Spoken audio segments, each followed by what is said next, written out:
Hello friends, आज की इस वीडियो में हम बात करेंगे कि लंबे छक्के कैसे मारें। Length balls. That's huge. That is a biggie. It's out of here.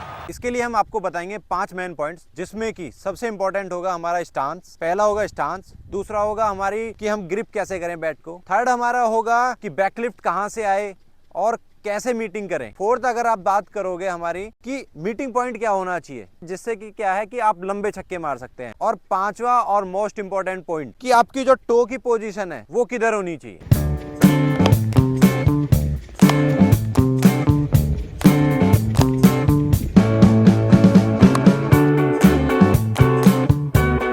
तो हमारा जो पहला पॉइंट था वो है स्टांस, कि स्टांस कैसा होना चाहिए।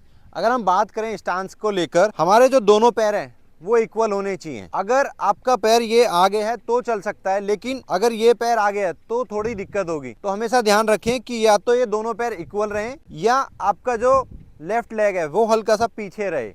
इससे क्या होता है, इससे आप इजीली बॉल को देख सकते हैं। जब आप बॉल अच्छा देखते हो तो आपका कनेक्शन भी अच्छा होता है। तो ध्यान रखें हमेशा। सबसे पहले आपकी बात करेंगे स्टांस को लेकर, स्टांस हमारा इक्वल होना चाहिए या हल्का सा पीछे होना चाहिए। अब हम बात करते हैं सेकंड पॉइंट को लेकर कि आपकी बैकलिफ्ट कैसी होनी चाहिए।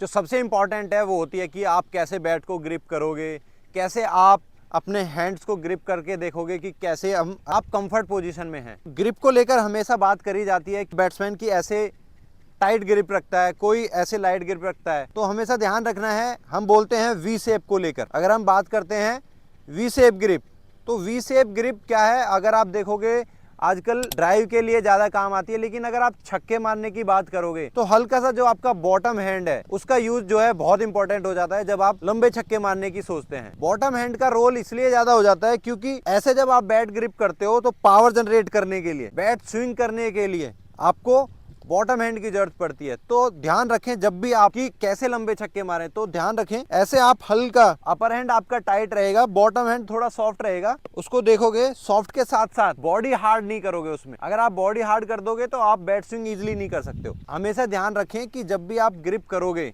तो इसको नॉर्मली रखें, ज्यादा कुछ ऑकवर्ड ना करें, इनको नॉर्मल रखें। बस आपका हल्का सा बॉटम हैंड जो है उसमें टाइट हो जाएगा जिससे कि आप पावर जनरेट करोगे। अब हम बात करते हैं थर्ड पॉइंट को लेकर, जो कि सबसे इंपॉर्टेंट हो जाता है कि बैकलिफ्ट आपकी कहां से आनी चाहिए और बैकलिफ्ट आपकी पीछे जाएगी, कितना आपका मूवमेंट करेगा, कितना आपका फॉलो थ्रू जो बैट स्विंग करेगा। इसलिए सबसे इंपॉर्टेंट हो जाता है कि बैकलिफ्ट का रोल, आप लंबे छक्के मारते हो तो बैकलिफ्ट का रोल जो है बहुत ही ज्यादा, इसमें आप देखोगे कि इसका कनेक्शन ज्यादा हो जाता है। बैकलिफ्ट की बात करी जाए तो ये हल्का सा, अगर आप देखोगे टूवर्ड्स जो है फर्स्ट स्लिप की तरफ होती है। अब जब बैट आपका फर्स्ट स्लिप की तरफ होता है तो आप बैट स्विंग इजीली कर सकते हो। अगर वो पीछे की तरफ होती है तो आप थोड़ा बात करते हैं लेग साइड को खेलने को लेकर, तो आप जल्दी से नहीं खेल सकते हैं। इसलिए हम ध्यान रखते हैं कि हमारा जो बैट है वो थोड़ा सा फर्स्ट स्लिप की तरफ रहेगा।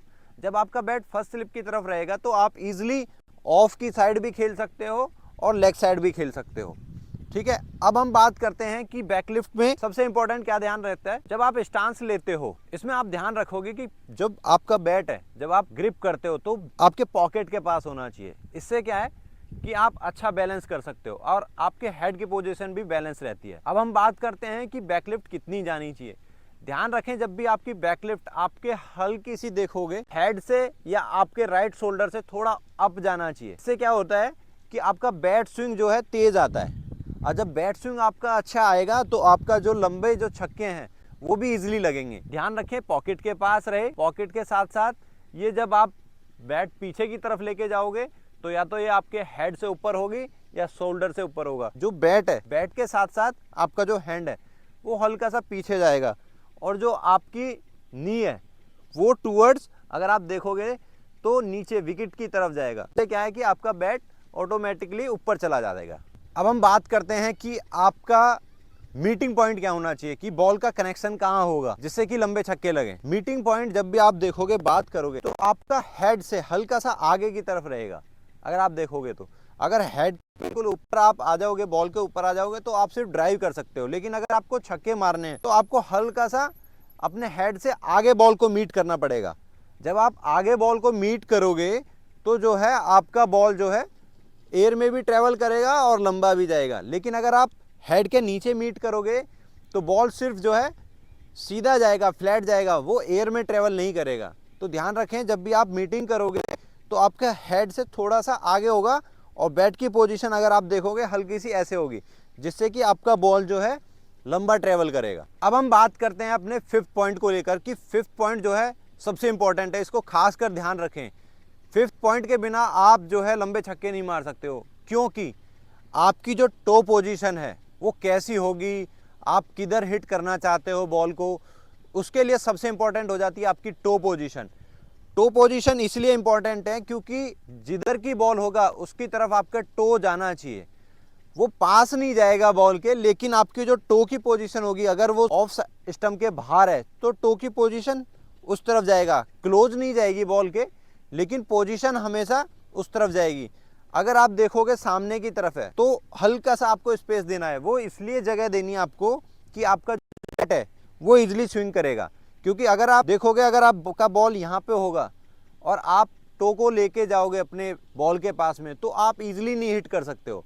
लेकिन अगर आप हल्का सा अपने आप को स्पेस देते हो, इजीली बॉल को हिट कर पाओगे और बॉल के अच्छे नीचे भी आते हो।